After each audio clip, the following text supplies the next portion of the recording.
This is One-on-One.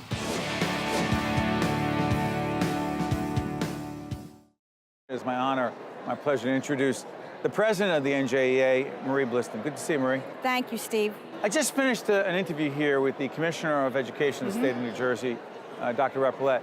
You told me this is the first education commissioner to do what? In the history of this organization, to be here the Wednesday night before the convention, to meet with all of our members and the people who put this convention together. We have 2-3 different committees that do that. Right. And the first commissioner in the history of this organization who was here for the ribbon cutting when we opened up this morning. That matters. Why? It matters because it tells us where his priorities are. They truly are with public education, with our students, and with the members who provide those services. You came to these conventions well before you were the president. I sure did. Talk about your background as a teacher. My very first year teaching, I started coming here. First year? I did. A couple years ago? A couple of years ago, yeah. A couple years ago, yeah. But the convention has evolved dramatically. Yes. What's it like today?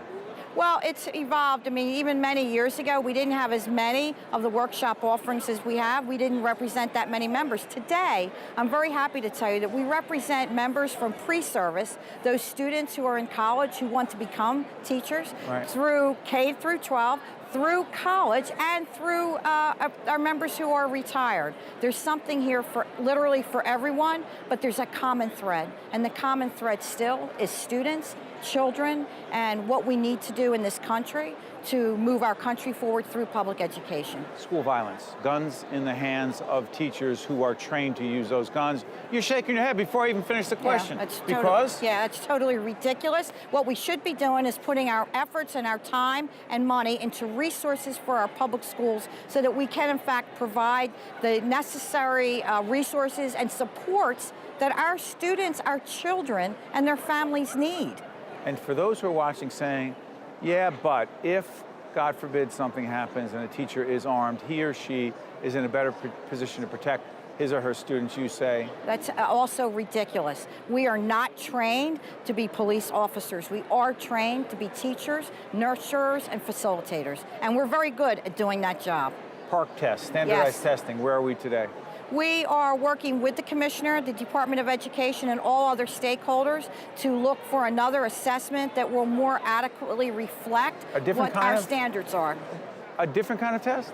We're looking for a test that will reflect the standards that we have here in New Jersey. We have very high standards for our students. We've been known to have that throughout the country. We're rated #2 in the United States for the best quality public schools. In terms of student performance? Yeah, well, absolutely. We're rated in the top 5 on AP test scores. We are absolutely #1.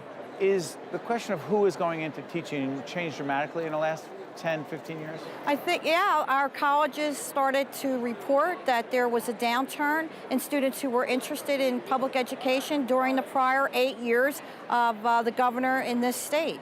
And I think that we have been working very hard to show what the truth is about this wonderful profession, about the difference that we make. We have such a responsibility, but we have such an opportunity to make a difference in a child's life, to help them, to guide them. We are the ones who are able to do that. We spend a lot of hours every day with children, facilitating what it is that they want to become. You know, before I let you out, I want to ask you this. Biggest challenge being a really excellent public school teacher today is? Because you talked about how great it is. One challenge. Well, I always look at challenges as opportunities, and I think that have you always been a positive person like that? Yeah, because, yeah, Challenge absolutely. is nothing more than opportunity. They are opportunities, always, yeah. Name one. Well, we get the chance to have continuing education. We get the chance to have continued professional development. Look, this world evolves. Our country has evolved. We're not the same country technologically than we were 10 years ago, 5 years ago, even 1 year ago. And we have that opportunity to stay on top and bring the very best, not only into our own lives, but into their students' lives. We thank you for once again having us and our team here in Atlantic City at the convention, and we wish you and your colleagues all the best. Steve, thank you, and thank you for the work that you continue to do. One-on-One with Steve Adubato has been a production of the Caucus Educational Corporation, celebrating over 30 years of broadcast excellence. Funding for this edition of One-on-One with Steve Adubato has been provided by New Jersey Sharing Network, Wells Fargo, Holy Name Medical Center in Teaneck, New Jersey, NJM Insurance Group, the Turrell Fund, supporting right from the start NJ, the Robert Wood Johnson Foundation, and by Delta Dental of New Jersey. Transportation provided by Airbrook Limousine, serving the metropolitan New York, New Jersey area.